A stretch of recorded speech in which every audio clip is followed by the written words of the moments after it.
Nós vamos ler a palavra de Deus, estamos estudando o livro de Ruth. O livro de Ruth é um livro muito lindo, muito rico, a respeito de casamento, família.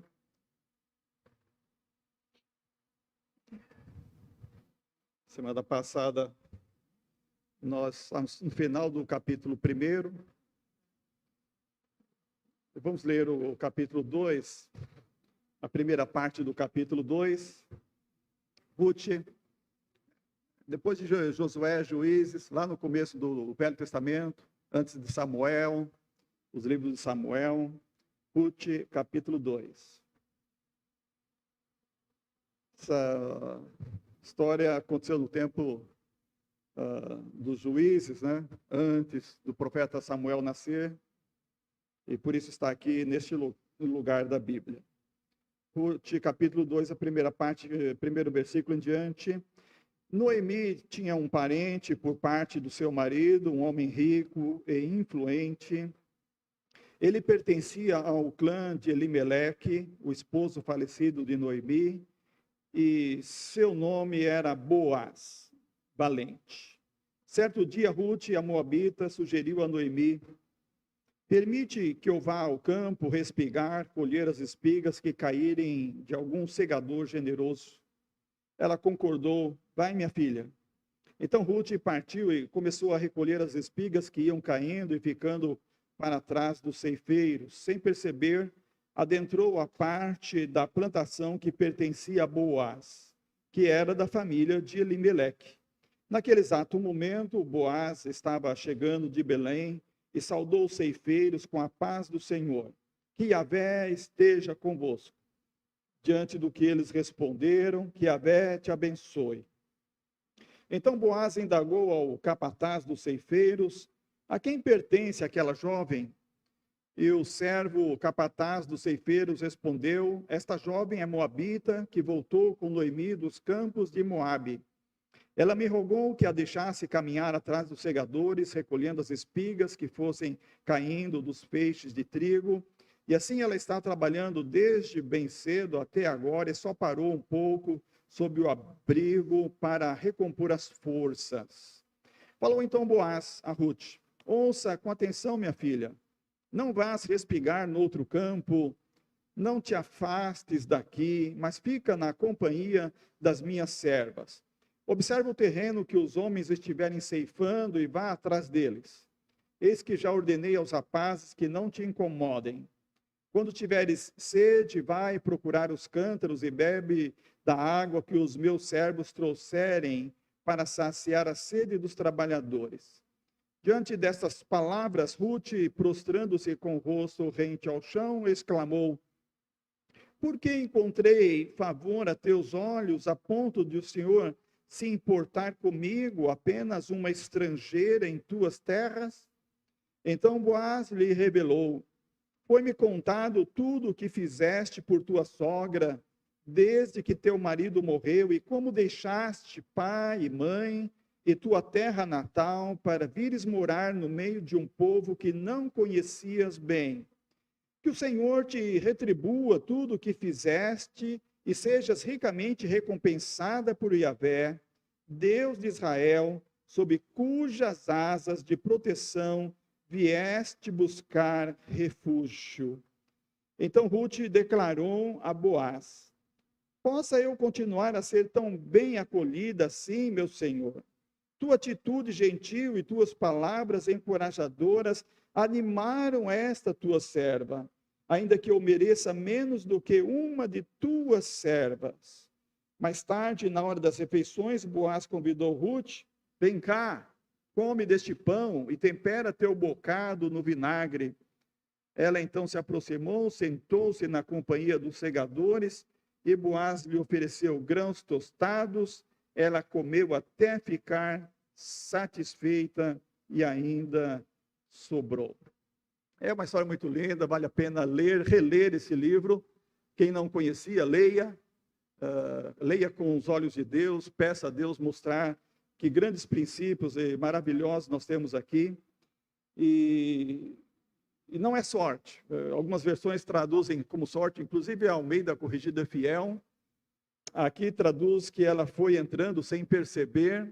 Eu chamo isso de providência. Deus estava guiando para que ela se encontrasse justamente no campo de Elimeleque. Semana passada, na primeira parte, quando estava pregando sobre este capítulo 1, eu estava falando primeiramente que Jesus estava presente lá, com base no texto bíblico do Novo Testamento, que diz Jesus Cristo é o mesmo ontem, hoje e eternamente, de que Jesus estava na criação, citando os textos bíblicos do Velho e do Novo Testamento, e que ainda hoje Jesus está presente conosco. Conosco quem? Nós que seguimos a Jesus, ouvimos a sua palavra, ouvimos a sua voz, estamos obedecendo a Ele, então Ele está conosco, Ele está presente.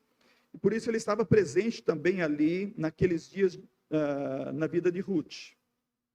Só não está presente na vida das pessoas que não ouvem a sua voz, que não querem ouvir a sua voz, que não querem realmente obedecer a sua palavra. Para essas pessoas, Jesus está oculto, e Ele está encoberto, e como diz Paulo, o Deus desse século, o Deus deste mundo, tem encoberto, tem cegado essas pessoas, elas não podem perceber, não podem enxergar. Mas no capítulo 1, olhando o texto, no capítulo 1 de Ruth, afirmei para os irmãos, e é uma verdade bíblica, que Jesus estava presente na fome, quando Elimeleque e sua família mudou-se para Moabe. Estava presente no luto, quando Noemi sofreu o luto, quando seu esposo morreu. E também Orfa e Ruth, quando sofreram o luto, quando seus esposos morreram. Mas estava presente também, estava falando sobre isso, quando interrompemos a mensagem, estava presente na cura. E lemos no capítulo 1, versículo 6, que Noemi se levantou. Isso é uma atitude de quem está sendo curado do luto. E o versículo 7 diz que ela saiu do lugar onde ela estava. Ela não ficou em depressão, em tristeza. Ela saiu do lugar onde estava e disse, eu vou voltar para a minha terra. Ela escutou que Deus havia visitado com pão. Isso é, Deus estava trazendo de novo a fartura na terra de Israel. E então, lemos aquele diálogo entre ela e Orfa e Ruth dizendo, não, eu vou com você. O seu povo agora é o meu povo, o seu Deus agora é o meu Deus. Então ela estava crendo, ela estava confiando, de que estava escolhendo o Deus certo para ela agora.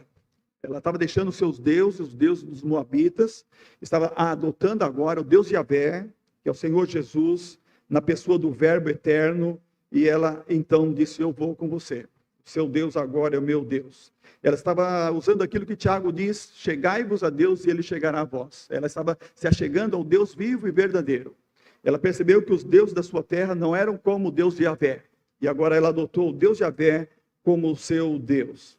Então elas chegaram em Belém, diz o verso 19, e a cidade se comoveu vendo Noemi, porque quando ela partiu com o esposo, partiu com os filhos, agora ela volta, só ela e uma jovem, que é a sua nora, a Ruth. E então, verso 20 diz, não me chameis mais de Mara, ou não me chameis mais de Noemi, mas chamai-me de Mara, que significa amarga. Aqui está um pouco da teologia de Noemi.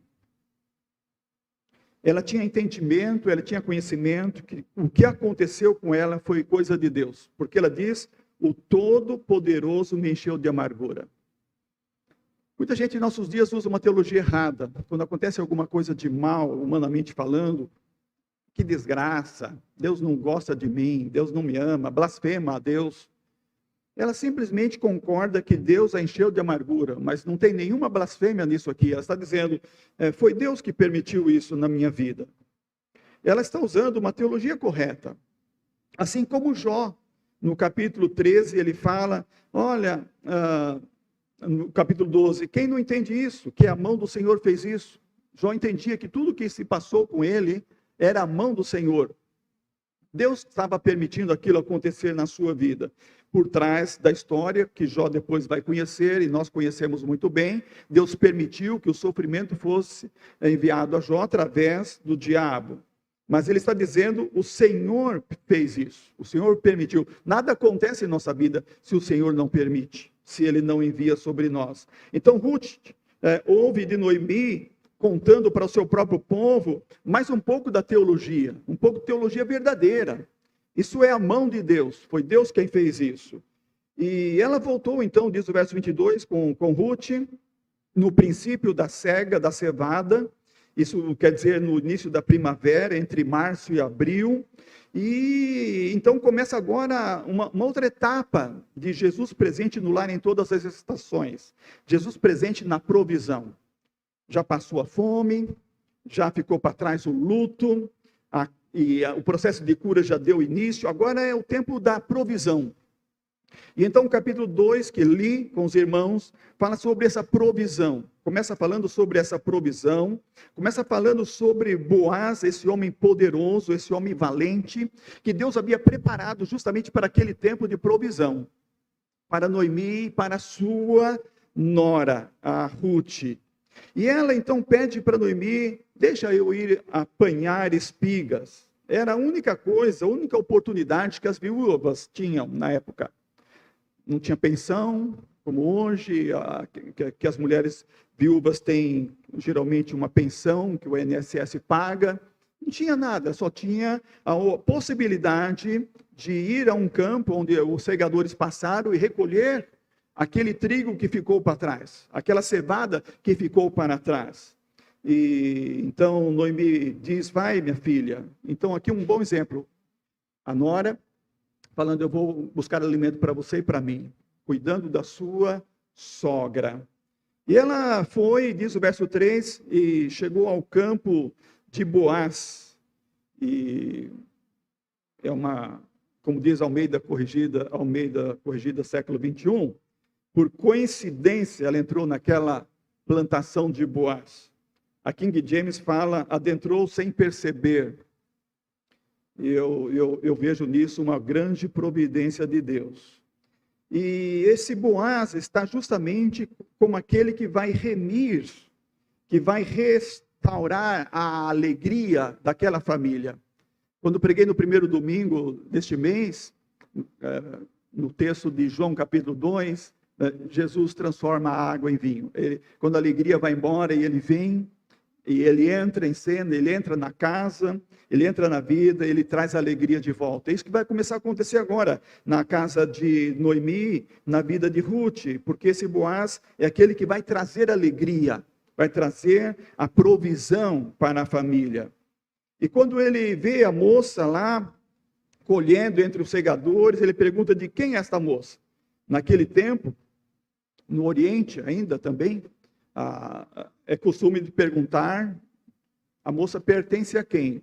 Pertence ao pai, ou pertence ao marido, ou pertence ao irmão.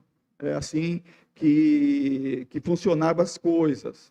E se ela fosse uma escrava, iria pertencer ao seu senhor. Então eles dizem, olha, é a moça moabita que veio com Noemi.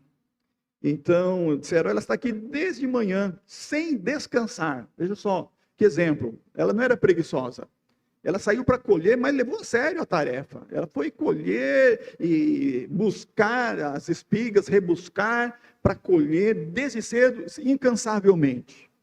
Se você quer um casamento, moça, não seja preguiçosa. Ruth não era preguiçosa. E Deus preparou para ela um bom casamento. Uma das razões porque ela teve um bom casamento, porque ela não era preguiçosa. Veja, esse texto está falando aqui, desde manhã. Os rapazes estão dizendo para Boaz, olha, desde manhã, ela está aqui sem descansar nem sequer um pouco. Era o sol, tempo de sol. E ela estava lá, trabalhando. E Boaz escuta aquilo, e então começa a falar com Ruth, olha minha filha, não vai para outro campo, fica aqui no meu campo. Então a generosidade já começa a aparecer aí, a benevolência começa a aparecer aí. E ele fala, então fique aqui entre as minhas moças, procure colher aqui no meu campo, eu já dei ordem para os rapazes aí não molestar você. E ela se inclina até o chão e fala da sua surpresa, de como ele está tratando ela com graça, sendo ela uma estrangeira. Veja isso, a mão de Deus está aqui nesse negócio. Quando a mão de Deus está no negócio, irmãos, a coisa é cheia de graça. Não é feito na carnalidade, com força humana. Não, tudo é o favor de Deus que vai se manifestando e se apresentando. E ele diz, Boaz, para Ruth: olha, eu fiquei sabendo o que você fez. Como você deixou seu pai, sua mãe, a terra que você nasceu, o seu povo, e veio com a sua sogra, para um povo que não é seu, um povo que você não conhece. E ele, então, nisso está falando, eu também, em outras palavras, eu quero que você fique aqui, eu quero ser generoso com você, porque você está tratando bem essa minha parente, Noemi. E ele ainda diz, o Senhor te recompense. Ele faz uma invocação de bênção sobre ela. E seja concedido o pleno galardão, está no verso 12. Porque você veio se abrigar debaixo das asas do Senhor Deus. Essa figura no Velho Testamento é muito linda. E Deus muitas vezes fala para o seu povo: olha, você está debaixo das minhas asas. Como uma galinha que protege os pintinhos, ou uma águia que protege os seus filhotes, qualquer criação que protege bem a sua cria. Ele está falando, você está se abrigando agora debaixo das asas do poder do Deus de Israel. É muito bonita essa história, não dá para a gente detalhar todas essas partes aqui, mas naquele dia, diz o verso 17, que ela colheu quase uma efa de cevado, isso significa cerca de 16 litros. Ela colheu muito. E então Noemi ficou espantada. Onde foi que você colheu? Porque não era normal uma viúva, e ainda mais uma estrangeira, conseguir colher num dia, respingar num dia, tantos litros. E quando ela conta a história que foi no campo de Boaz, então ela entende, olha, isso é a mão de Deus. Deus está sendo realmente generoso para conosco, está mostrando o seu favor. E disse Noemi, verso 20, bendito seja ele do Senhor, que não tem deixado de misturar a sua benevolência, nem para com os vivos, nem para com os mortos. E Noemi diz para Ruth, ainda no verso 20, esse homem é nosso parente, é ele, um dos nossos remidores, ele que pode nos resgatar. Isso se referindo a uma lei que está lá no Pentateuco, em Números capítulo 35, e também em Levíticos capítulo 25, que fala sobre quando o falecido morreu sem deixar filhos. Então o parente mais próximo deveria casar-se com a viúva para gerar filhos, para não deixar o nome dele morrer. Então, isso é o irmão, o parente mais próximo, o primo, e assim sucessivamente. Então, nessa linha de remidor, estava Boaz. E Ruth esclarece isso para... Noemi esclarece isso para Ruth. Então, nesse tempo de provisão, Ruth começa a falar para... Noemi começa a falar para Ruth. Às vezes, se eu falar... Ruth, quando eu estou me referindo a Noemi, vocês, por favor, trocam aí dentro. Noemi começou a falar para Ruth, olha, isso aqui tem providência, aqui tem provisão. E você então vai seguir bem pertinho esse campo de Boaz, seguir os seus moços e que ninguém te veja em outro campo. Isso é uma boa orientação. A moça crente, quando for casar, que ninguém veja ela em outro campo, no campo do inimigo. Ninguém veja num campo estranho, que esteja no campo do Senhor. Um campo onde Deus mostrar que a bênção ali estará. Cuidado para não ir para outro campo, para um lugar no mundo estranho. E verso 22 diz isso, Noemi para Ruth. Então, aqui também no capítulo 3 começa um outro momento de Jesus presente no lar. Em uma outra estação, a estação da felicidade. E Ruth ouve de Noemi, como pode acontecer agora a felicidade na sua vida? E Ruth escuta de Noemi, minha filha, não te hei de buscar descanso para que fiques bem. Noemi está dizendo para sua nora, poucas sogras iriam fazer isso. Seja feliz, eu quero arrumar um casamento para você. Meu filho morreu, Você é minha nora, mas eu quero que você seja feliz.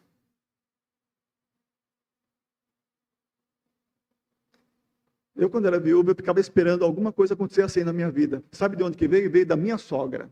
Depois de 2 anos, um pouco mais de 2 anos, a Cristiane me trouxe essa palavra. Olha, a avó Júlia falou, pai, você é muito novo, você deve casar de novo ainda. Aquilo cortou meu coração. Eu esperava não casar de novo. Mas aquilo começou a mudar o meu coração. Porque a minha sogra falou, ela achando, nos olhos dela, que eu deveria ser feliz. Nos olhos dela, eu não estava sendo feliz sozinho. Ficando sozinho, estando nas palavras dela, ainda novo, e precisava ser feliz. Aconteceu a mesma coisa com a Cidinha. Eu sei a história dela também. A gente, no primeiro momento, não quer casar.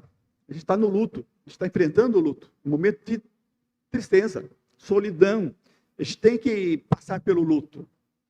Então, Jesus está presente na fome, Ele está presente no luto, Ele está presente na cura, no processo de cura, Ele está presente na provisão, Ele está presente na felicidade. E Noemi trabalha então com Ruth, neste momento, a felicidade. Ruth capítulo 3, versículo 1. Eu quero buscar descanso. Descanso, editores da Bíblia Shed traduzem assim: buscar-te um lar, procurar descanso. Sejas feliz, no hebraico. Essa é a ideia no hebraico. Sejas feliz, para que te sucedas bem na vida. A segurança e a proteção só seriam alcançados através do casamento. As providências costumeiras, conseguir o casamento, e assim estava entrando este momento de que o Goel, o remidor, entrasse em cena para trazer a felicidade para a família de Noemi, para a vida de Ruth. No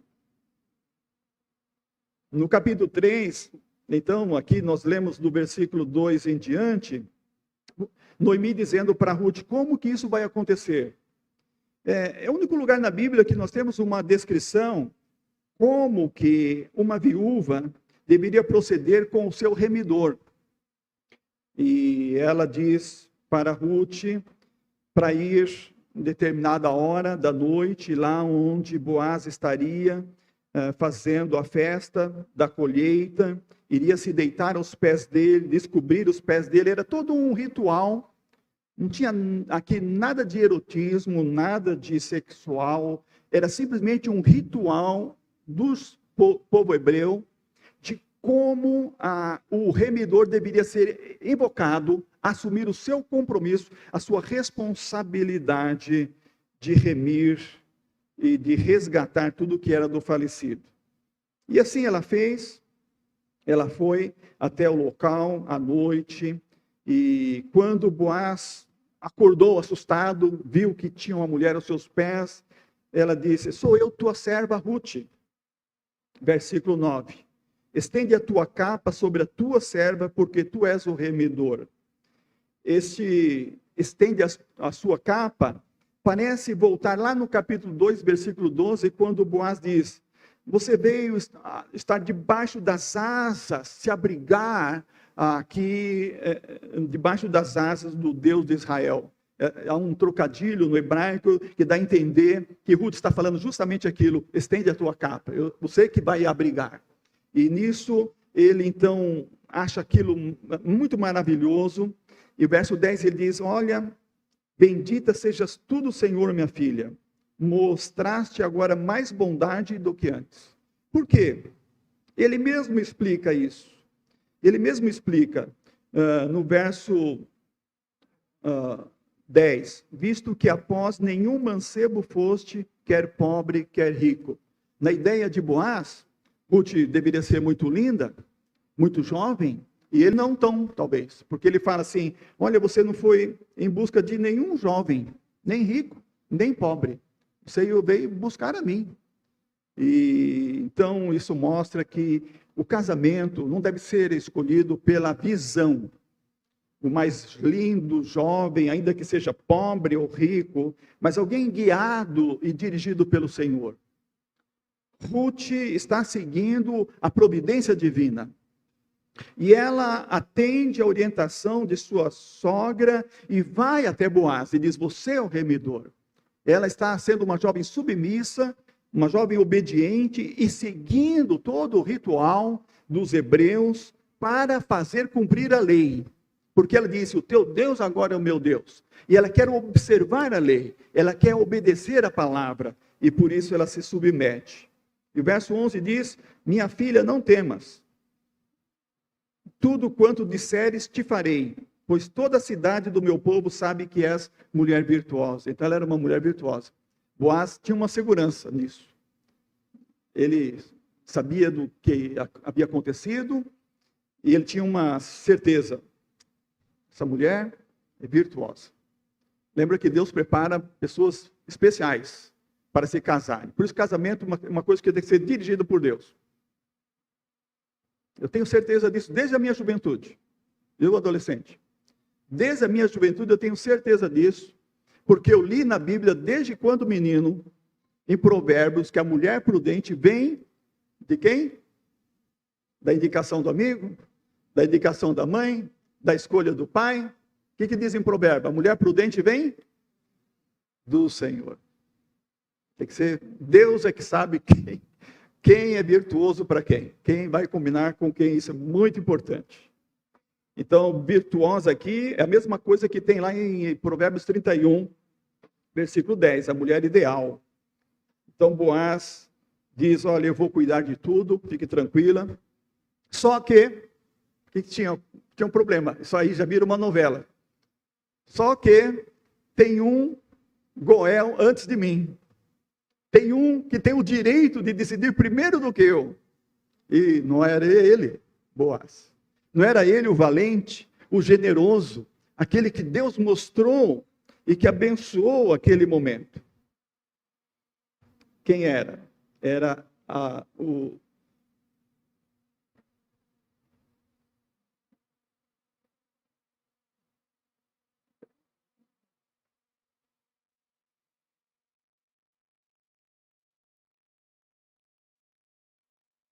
Estou pulando umas partes aqui, deixa eu achar aqui. Boaz subiu à cidade, capítulo 4, e ia passando o remidor de que ele havia falado, aquele que tinha o direito antes dele. E ele disse: amigo, vem cá. Assenta aqui, assim como era o costume naquele tempo, tinha que sentar na porta da cidade, chamava as testemunhas, porque não tinha cartório, registrar em cartório, né? Autenticação e tudo lá. Então, o que tinha era um grupo de pessoas para testemunhar o negócio. E Boaz fala, diante de 10 homens: olha, remidor, Noemi, que voltou da terra dos Moabitas, vendeu a parte da terra que pertencia a Elimeleque, nosso irmão. Resolvi informar-te disto e dizer-te: compra na presença dos que estão sentados aqui, na presença dos anciãos do meu povo. Se has de redimi-la, redime-a, e se não, declara-mo, para que o saiba, pois outro não há senão tu, que a redima, e eu depois de ti. Então disse ele: eu a redimirei. Pronto, o casamento acabou, né? Ele vai fazer o negócio, ele vai comprar tudo que era de Elimeleque.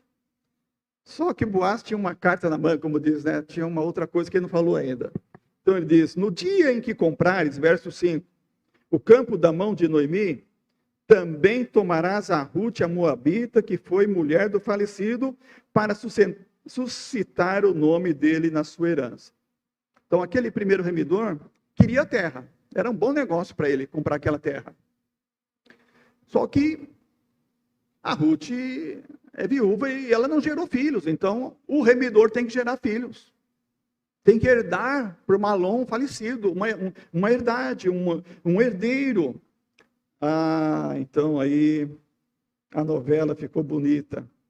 Verso 6 diz: o remidor: não poderei redimi-lo para mim, para que não prejudique a minha própria herança. Toma para ti o meu direito de remissão, porque eu não posso fazer.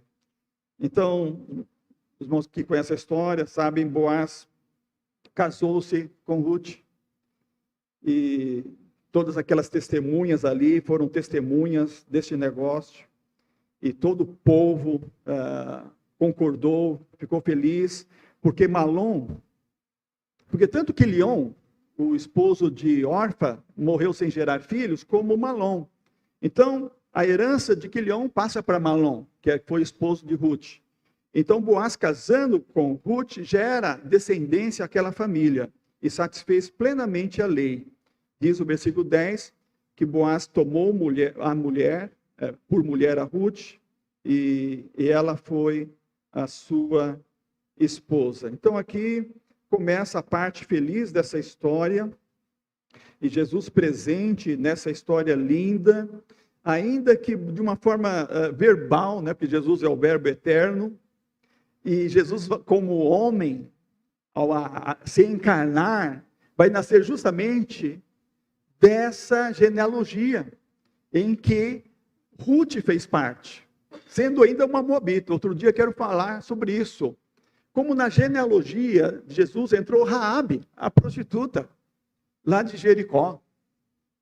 Entrou Tamar antes, que foi nora de Judá. Irmãos, nenhum de nós escreveríamos uma história dessa, ou faríamos uma história dessa, para nascer o Salvador do mundo, o Messias. Nós somente escolheríamos pessoas impecáveis, filhos de crentes que casaram com crentes e que tinham honra na sua família.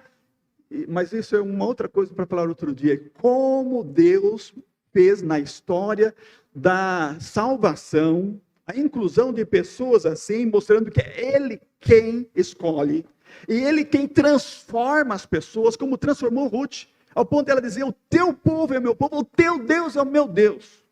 Eu creio que ela foi mais crente do que muitas israelitas no seu tempo. Tinha uma fé inabalável, uma fé forte, ao ponto de ela entrar na genealogia do nascimento de Jesus.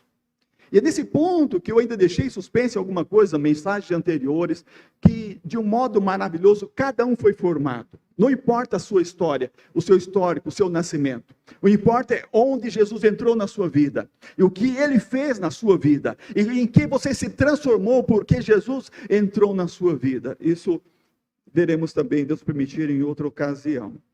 Mas o fato lindo aqui, voltando para Ruth, é que ela foi a mãe. Ruth foi a mãe de Obed, ela foi avó de Jessé, ela foi bisavó de Davi. E Noemi, que disse: eu estou vazia, eu estou pobre, me chamem de Mara, amarga. E aquelas mulheres da cidade disseram: oh, que Deus abençoe, porque Ruth é melhor do que 7 filhos para você. Que coisa, que testemunho lindo, né? Aquelas mulheres da cidade falaram em Belém para Noemi: olha, alegre-se, porque Ruth é melhor do que 7 filhos para você. Que nora maravilhosa foi ela. Então Noemi foi avó de Obed, bisavó de Jessé e trisavó de Davi. Aqui está esse final lindo na história dessa família, que começou tão obscuro, com a fome, com luto, entra no processo de cura, começa a entrar também nesse processo de provisão, e a felicidade volta a reinar naqueles corações, naquela família, e o remidor aparece, e o remidor aqui simboliza Jesus Cristo, que veio para nos remir dos nossos pecados, veio nos tirar toda a amargura, toda a tristeza, toda a culpa, e nos dar um novo nome, escrever o nosso nome no livro da vida, e como diz Paulo, pela graça sois salvos. Assim, Boaz, pela graça, remiu a Ruth, e adquiriu toda aquela propriedade em nome da família, gerou filhos, e é uma geração abençoada, uma geração feliz. Por isso, irmãos, vale a pena a gente obedecer a Deus, confiar em Deus, ter uma boa teologia. Noemi tinha uma boa teologia, eu creio que isso guiou a sua vida. Ruth aprendeu a boa teologia com a Noemi, sua sogra, ao ponto de ela deixar o seu Deus, deixar o seu povo. Não, agora o seu povo é meu povo, o seu Deus é o meu Deus. Isso é teologia, irmãos. Isso levou à conversão de Ruth. e ela teve essa brilhante experiência de ser a bisavó do grande rei Davi, de onde nasce o Messias, o nosso Salvador. Então, Jesus está presente em todas as estações. Estava presente em todas as estações da vida e da história de Noemi e de Ruth. Em todas as gerações, Jesus está presente. Ele está presente na sua vida. E Ele deve estar presente na sua vida. E você deve realmente seguir a Ele fielmente, confiar de todo o coração, orar a Ele e realmente esperar dele toda a orientação e direção para a sua vida, porque assim a provisão será feliz e a sua vida será uma vida cheia da graça e do amor de Deus. Chegai-vos a Deus e Ele chegará a vós. Essa é a grande mensagem de Ruth. Ela se achegou a Deus e Deus manifestou toda a sua bondade e benevolência, sua bênção sobre ela e sobre a sua descendência. Que nós possamos dizer como o salmista no Salmo 32, Tu és o lugar em que me escondo ao Senhor. Na hora da tristeza, na hora do luto, na hora da decepção, na hora da doença, na hora de um prejuízo, na hora de um erro, de uma escolha errada, sempre voltar atrás. E como diz o Salmo 32, que é o Salmo da confissão do pecado de Davi, mas Tu, agora Senhor, Tu és o lugar em que me escondo. Confiar no Senhor e andar na sua presença até o fim. Que Deus nos abençoe. Sejamos felizes e abençoados e deixemos também assim um legado, uma história linda, para que outras pessoas contem, mesmo depois da nossa morte, que vale a pena servir o nosso Deus, vale a pena servir o Deus vivo e o Deus verdadeiro, e vale a pena confiar no Senhor Jesus Cristo, porque é pela graça dele que nós somos salvos. Isso é um dom que vem de Deus, não é obra que homem pode fazer. Os homens não poderiam fazer aquela obra, como não poderia escrever a Bíblia dessa maneira como nós temos recebido. Como disse agora há pouco, se a gente fosse escrever essa história bíblica, a gente esconderia que Ruth faria parte da genealogia de Jesus, nós esconderíamos que Raabe fez parte da genealogia, nós esconderíamos o caso de Judá com Tamar. Deus escreve a história para que nós conhecemos ela de uma maneira linda e perfeita, de como Ele transforma corações e abençoa vidas, porque Ele faz tudo pela sua graça, não é pela obra humana, não é pela capacidade humana, não é pela vontade humana, é pela providência dEle na nossa vida. Amém.